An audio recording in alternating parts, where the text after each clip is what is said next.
Hey everybody, it is Troubleshooting Tuesday, and so is my week to share some skills and tools with you on how to help manage that amazing downline that you have.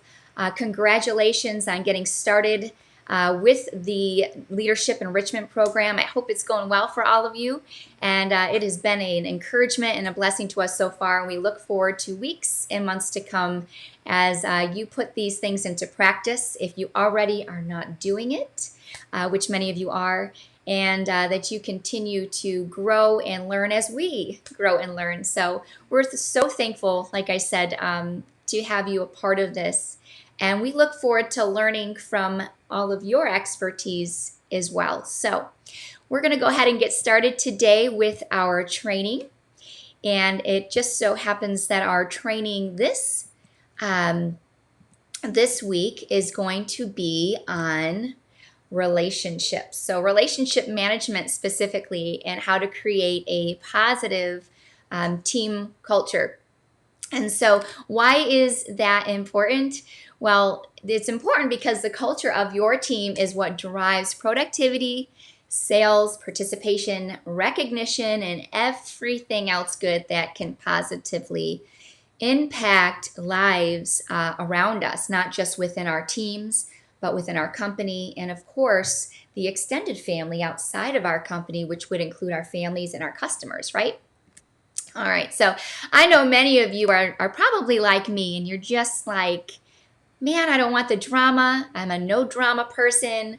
Drama shield activate. And I just appreciate that. And I appreciate that mindset that not wanting to really engage into conversations that might take us down a negative path. But unfortunately, when you're dealing with things in our company and in any business, anywhere, family, you name it, we have a lot of different people with a lot of different personalities, and there's bound to be some issues that are going to come up. And so you might say, that's not my circus, not my monkeys, but I hate to break it to you. Your downline, it is our circus and they are our monkeys. So we really need to learn how to best manage them and encourage them so that they can be their best, so that we can do our best. And so hopefully we'll have some tricks today that can help you through that. I'm just super encouraged and grateful that we have a positive mindset already that's been poured into us through lots of the trainings that Magnabilities has given us, through the many speakers, through Carrie's Thankful Thursday. All of these outside external resources are so helpful to us, including reading books. All of that changes our mindset. And of course, when we start to change our mindset and our ways of working things, it positively affects others involved. So if you've already got this down, that's great. And if you have some other things that you want to share with us, certainly put it down in the link. Let us know some things that have helped you within your business. So some of the common conflicts that typically come up within a company are they have to do with probably two different avenues. Some are personal. Others are just policy and procedural things, and like products and such. Maybe a consultant might have had an issue with the way some type of procedure went on within the company, or maybe it's a product issue as far as maybe shipping, or maybe quality, or quality control, which we know our company is amazing about. Those are certainly real issues and things that we want to be expedient about helping them through, and encouraging them that our company definitely has our best interest in mind and will always be on the side of the consultant and the customer as far as making everything better. So company policies and procedures and products is one issue. Another issue that often comes up, and of course this is not an exhaustive list, is cross-recruiting or cross-sponsoring, and that's when you have multiple people talking to maybe a prospect, and somehow they go with one over the other because they were a customer or whatever. They just liked the way this person ran their business better, and that does create sometimes issues that need to be worked through. Sometimes issues come up with cross-sponsoring, where maybe there's a company that has started up, and there's a consultant that's really been working the business, and they all of a sudden decide that they want to be a part of this company, and they're all of a sudden, recruiting their own downline to go over there. And those are issues that come up and can be really uncomfortable to deal with. And so there's specific ways to help through some of these issues. Sponsoring or recruiting conflicts, customer solicitation. Maybe there's a common customer between some consultants, and they're just not sure how to handle that.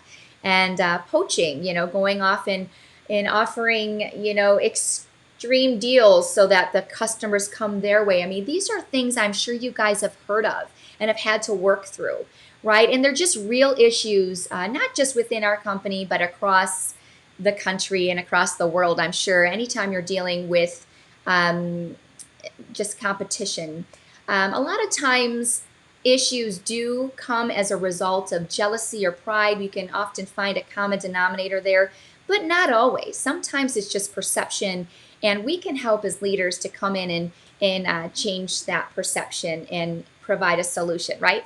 And of course, that list goes on and on. It's anything that really hurts the growth and morale of our company and our team. And so hopefully today we'll acquire some skills that can kind of help us through some of these issues that we are going to see or have seen or are currently even working through right now. So one of the main things that we need to always remember is that as a leader, and this is a common thing that Carrie mentions, it's a leader is one who knows the way, goes the way, and of course shows the way. We need to show that leadership and lead by example, right? We need to have them follow the leader. And typically when we're dealing with issues, there is a necessary chain of command that is always the healthiest way to follow toward in dealing with conflict. And this is just in any company. You have that chain of command. You might have heard about it, in the military. I know with my husband, he's a retired veteran, and he would often talk about some of his frustrations sometimes in having to follow a chain of command, where he knew that there was someone that was maybe upward that he would rather relate to and communicate with, as opposed to the person that he had to go to directly. And you might find that in our teams, that some people just click better with others. But the general rule of thumb is that they should always want to go to their upline first. And of course, that direct upline, if they're not working the business and are not completely plugged in, which you will find often happens in direct sales companies, because everybody has their different whys or motivation when it comes to working magnabilities, and they all have different goals. And that's okay. We welcome that and we support that. But we also need to know, as a direct, that next direct in line to that upline, and be looking down as leaders to see if there are any red flags in that. And if we see that someone's not engaged in their team and in building that downline, then it's our obligation to step in and help with that chain of command. But generally speaking, we want to encourage them to go to their upline, and then their upline to go to their upline or their upline leader, and so on and so forth. And so by doing that, we're creating a very stable, safe environment. We want to, as leaders, instill in them a level of trust that they can come to us, and that we maybe don't know the answers, but we're going to find the answers out for them. And establishing that trust in that relationship is probably the most fundamental thing that we can do as leaders, right? And so, of course, if there is a bigger issue and it cannot be resolved by that direct upline, of course, you would go up to the that person's direct sponsor, the upline leader, the manager, and then the mentor.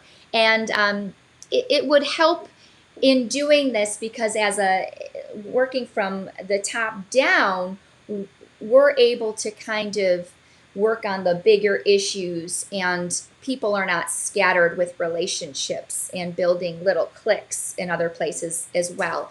And a lot of times when those little cliques are built, sometimes within those little clicks, we can create some judgments that come up. And I'm actually going to talk about that a little later, and how judgments can really damage the future of a team when we have judgments that are made based on conversations that are being had or perceptions, right?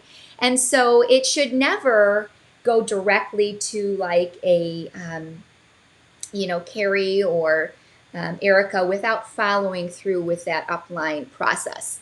And that way, what we do is we help to free up that time for those that are in higher leadership to be able to deal with the bigger issues that kind of come down. So if we can help to nip those things quickly, we can help to create a really good system that works well for everyone. And of course, there will be exceptions to this rule.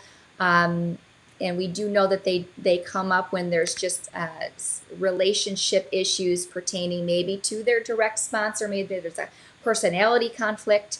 As long as we are aware of the things that are going on and that we're communicating with our upline of the main things that need to be communicated up, things that we felt needed to be passed along so they aren't in the dark,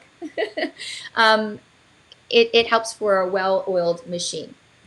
All right, so what are some strategies that we can follow? Well, first of all, like I was saying, we do need to lead by example. We need to follow our own directive and go to our direct upline and kind of be respecting that chain of command. So if someone comes to us when we know that they do have a direct upline that's below us, we might want to redirect them in that way, and just so that way we can include them in that process. We may even want to get them on a call, or just include them in a chain of an email or instant messenger, however you want to handle that, and just kind of retrain that process. The more that we redirect people, they'll get the point like, oh, okay, I am supposed to go to this person first. All right, and those team pages and ambassador pages are great for global information that can get out, as long as we keep those updated, and also referencing those resources in the back office, the training centers, all of that. A lot of the things that people are wondering about, even when it comes to policy and procedures, can be answered with those trainings and in those forums. Another strategy that can help us is to kind of talk about what is fact versus our feelings. And so putting that out there, it's really hard not to get emotionally involved, especially as women. We tend to be a little more emotional about things. We feel deep.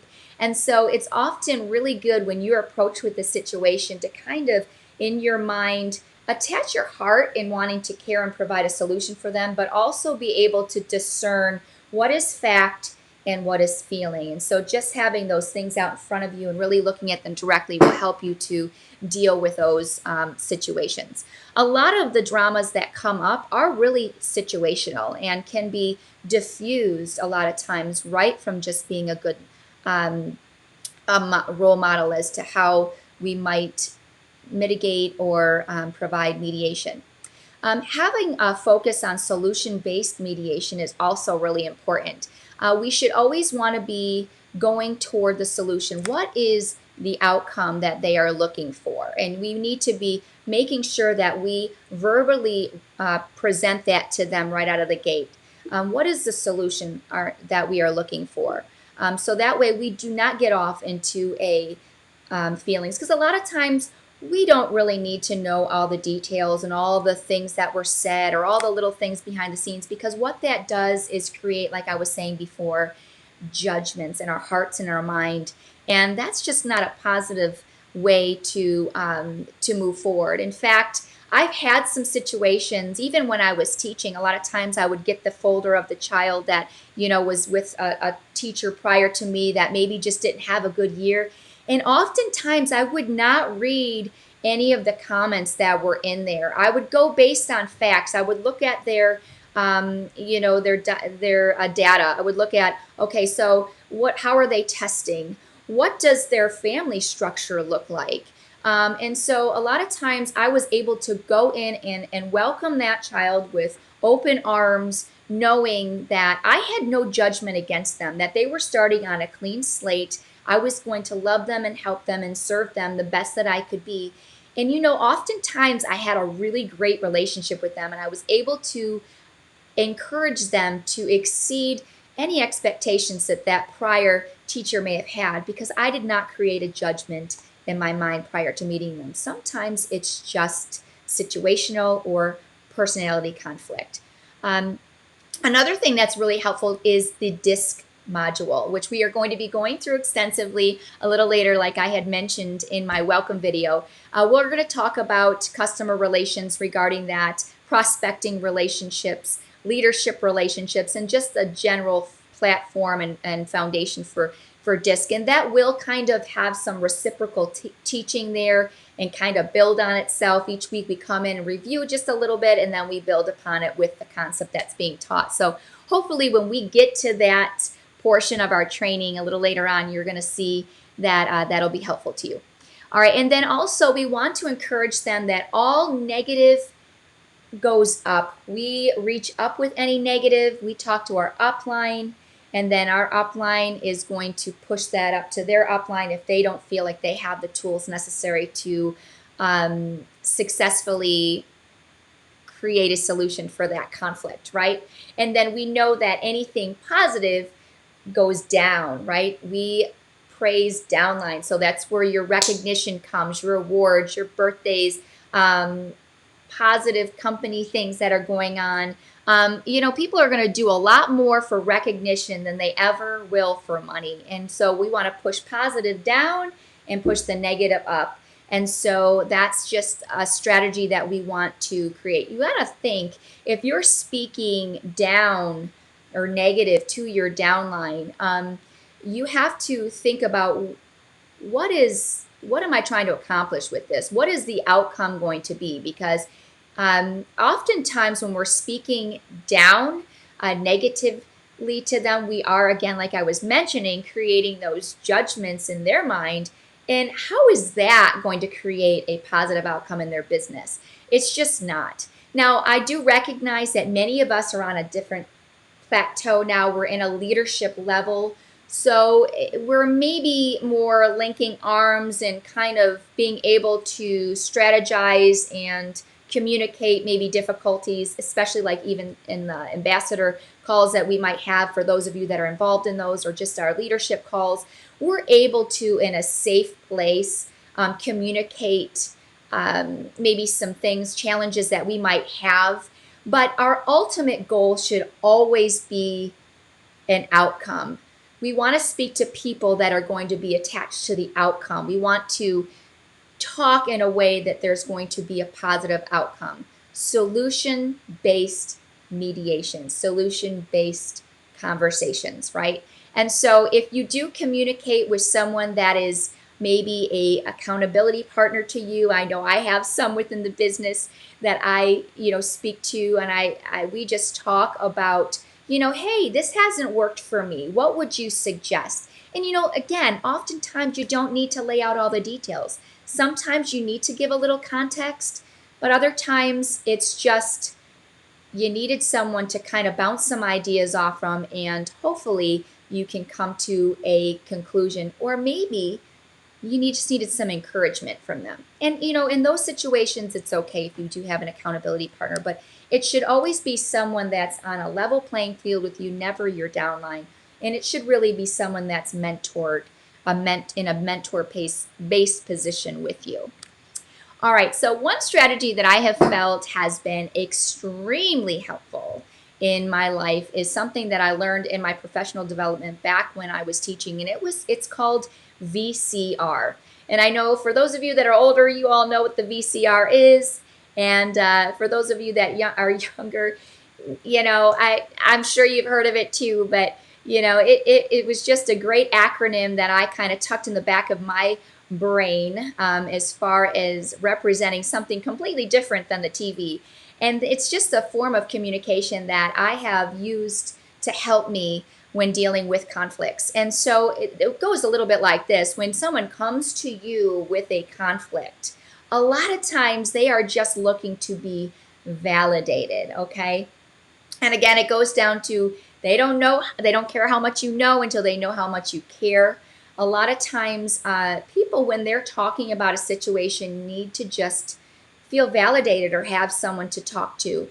And in this business, you are going to have that. You're going to have some of your downline come to you and talk about things that maybe don't even pertain to the business. Maybe you are just that ultimate person that they look up to outside of Magnabilities, that they just admire many aspects of you, and it may not even just specifically have to do with helping them become a super seller or super leader, right? So sometimes they just need someone to communicate with and to be validated. When you validate them and say to them, hey, I can see how that would be difficult. You're not necessarily agreeing with maybe their behavior or the way that they might have perceived it necessarily, but you're acknowledging that it is how they see it and that you can see how it would be difficult to feel the way that they feel, right?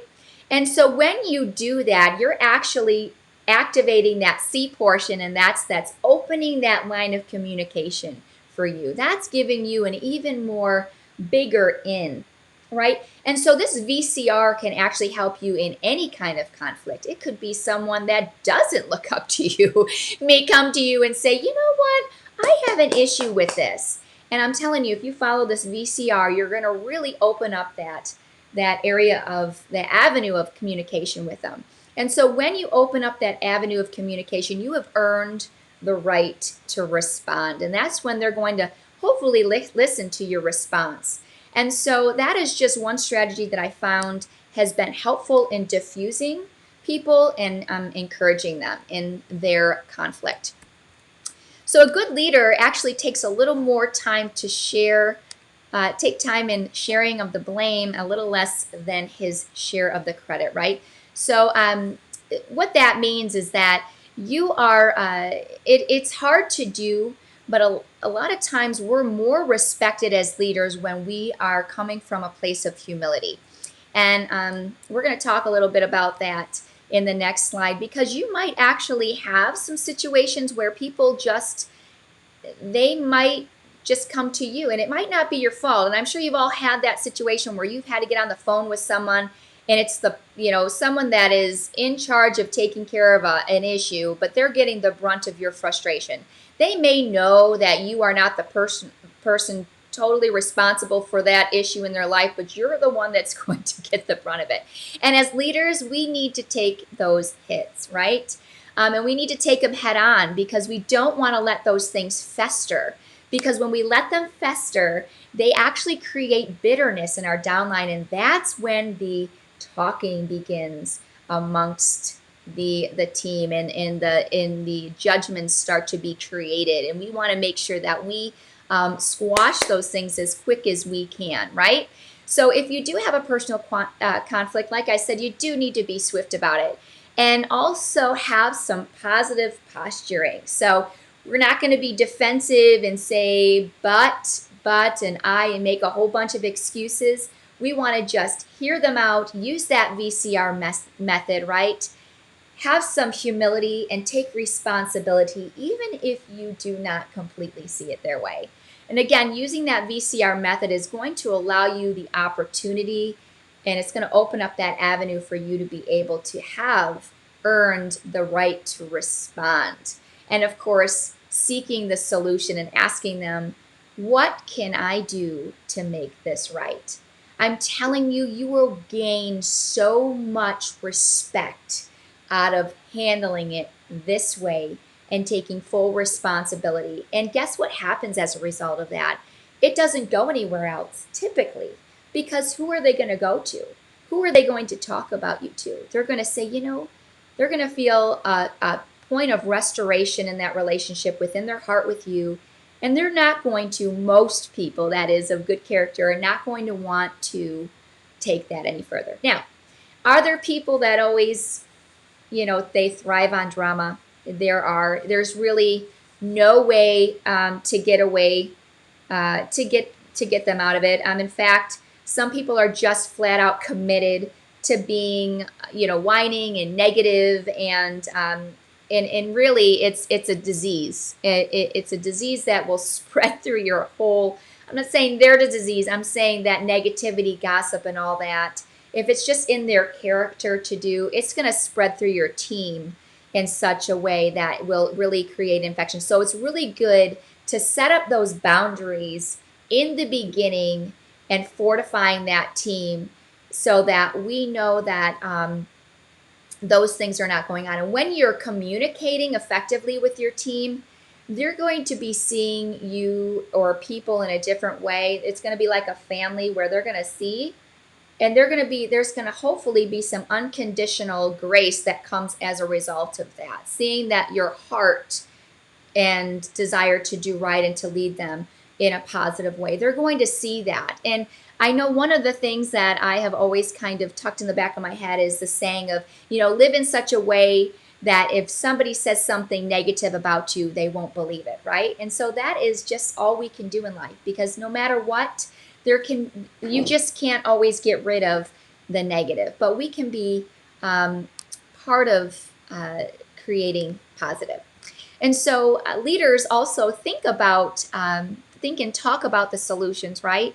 Followers think and talk about the problems. And like I said, you are always going to have those followers in there. They just are a magnet to it. They just enjoy it. And so just identify what that is, love on them anyways. And, good always overcomes evil, so to speak, in a way. So just continue to create those strong bonds in your team.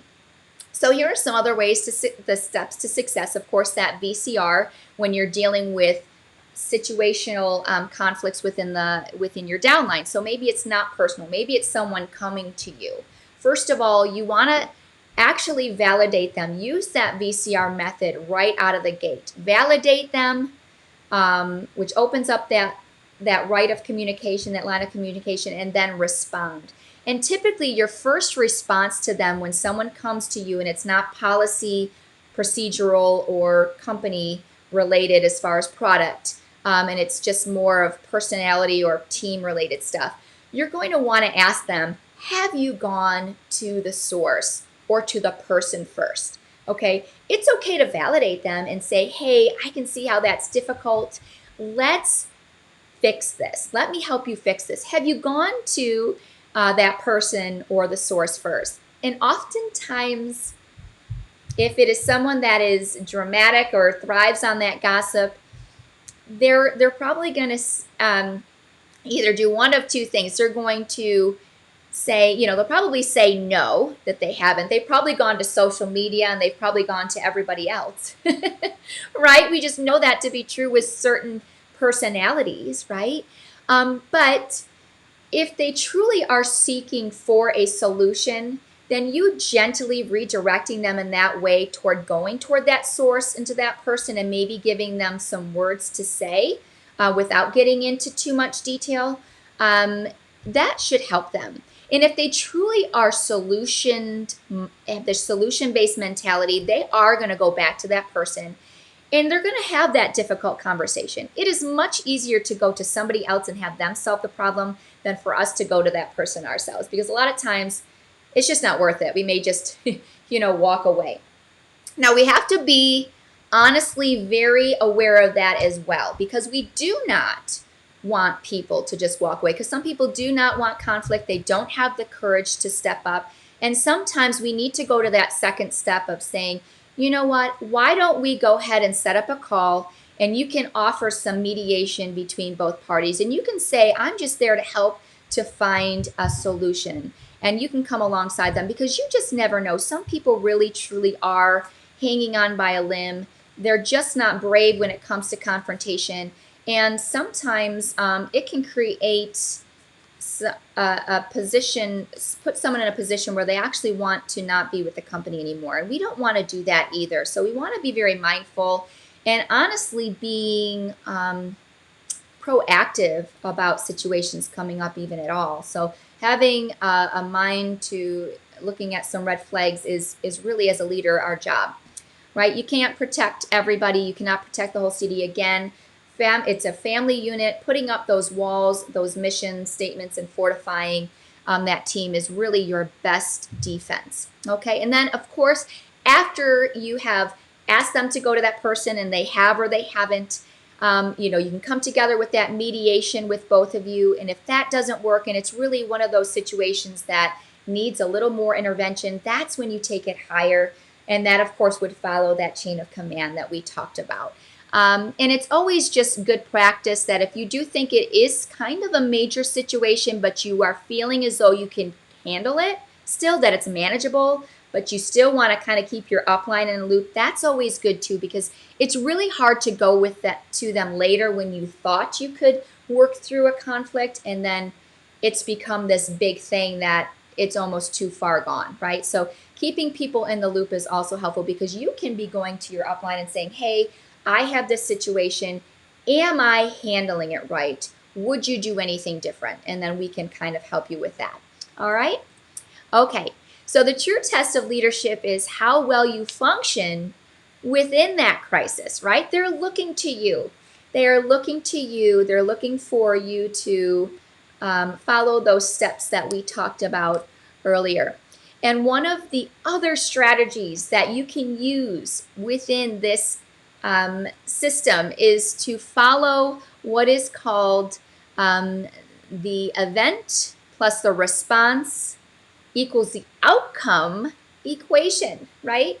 And so we can't control the events sometimes that we or others encounter. Can we all give an amen on that? We just can't. There are some external circumstances out there that we just can't control. So we need to create a mindset within our downline that when these things happen, these external circumstances that we have no control over, how are we going to react? Because we live in a world that is full of all kinds of things. There's illnesses that can come up. There's relationship issues that might happen within the constructs of a family that might come up. I know that there's been privacy issues that have been happening in some ways with certain teams. I've had to, be protective of certain leaders in including them in some situations because of some things that they've been going through. And as a leader, we need to be someone that can be trusted and can be counted on, and to provide that backbone and security for them during those times. So again, setting up that protective wall, that knowing that these things are going to happen, how am I going to react when they do? All right, we also need to, and I have this slide over here on the side that keeps blocking my view of my slides, or this side window. We don't always have direct control over the outcome either, right? We can play a little bit of a part in the outcome by how we respond, and that's what we're going to talk about here. But all we can do is just do our best and provide resources for the person that's there. Sometimes those external circumstances are so big that the outcome is inevitable, but we can help to buffer that and to help them through that difficult outcome. All right, so again, we don't always have control over the outcome, but the only thing you can do is totally control is how you respond to it. And again, to those embeds that we encounter. So the most important thing that we need to remember in life is that successful people focus on our response, right? Part of the equation. While those in life are going to, that are unsuccessful, are going to focus on the E, the event. They're going to be so caught up in the E that they cannot look past it. And so our job as a leader is to help redirect their mindset. Help them to look past the event. Help them to see that events happen to everybody, and that helping them to respond in the most productive way that's going to empower them and create a better outcome than that would have been created if they didn't respond properly, right? Some people are a fight or, there's a difference, that fight or flight. Some people are flight. When the going gets tough, the tough gets going, right? I know some of us have a natural defense that or a default way that we go when put in the fire. And oftentimes You know what's in the tea bag when it's in hot water, right? And so we often don't know what's going to come out of that tea bag until it's in hot water. And so we need to make sure that we are reflecting on situations that maybe we've gone through in the past. Not that we want to live in the past, but we want to learn from it, right? And see what would our typical response have been, or how have we responded in the past? How could we make that better in the future? Also, again, looking at that DISC module, knowing and understanding the communication element of that is huge. And really, if there's anything that DISC is good for, it's very helpful in understanding someone's mindset and their default communication. All right, and so again, we'll get into that in a lot more depth later on. And so you're going to see how that response, as in the form of communication, is going to really affect the outcome of your team and your downline and how they function, whether it be as a community, a unit, a family, or if they function in disconnection or as in disunity. And so success does rise and fall on our leadership. I know that's a lot to put on our shoulders, but isn't it such a blessing and such an honor to be able to have so much of an impact, to be able to handle those things with grace and love, right? We have an amazing opportunity before us to be able to impact and empower and provide positivity to those on our downline. And of course, that is our company's mission, right? And so we all have a lot to learn, I think, in life. We haven't arrived. We're all a work in progress. We're continuing to learn and grow and to better ourselves. And as we do that, we're going to better our downline. We always need to be available and willing to admit our mistakes, help them to learn from your mistakes, so that they don't have to learn it, and that they can learn and grow quicker than maybe you have. I've had some setbacks definitely in the business where I have, looking back, I thought, well, I could have handled that a lot better. I might be a little better equipped or a little further along in this other area of my business had I not, or had I, taken heed to that counsel, or maybe had a more teachable spirit at certain times, or maybe was just more aware of what was going on. Other things are not in our control, and we just do the best that we can with the abilities that we've been given, right? So first and foremost, handle yourself first. Handle yourself with your head, facts, not feelings, and then learn to handle others with your heart, and you're going to be able to go so much further with that. All right, and again, I just want to encourage you with our mission, and that's that empowerment, positivity, and impact. I'm so grateful for all of you. You're doing amazing, and I just cannot wait to see how you positively impact the lives of others as we continue on this journey in 2021 and for years to come. So with that being said, I hope you all have a great week, and thank you for tuning in, and look forward to our next session together. Take care.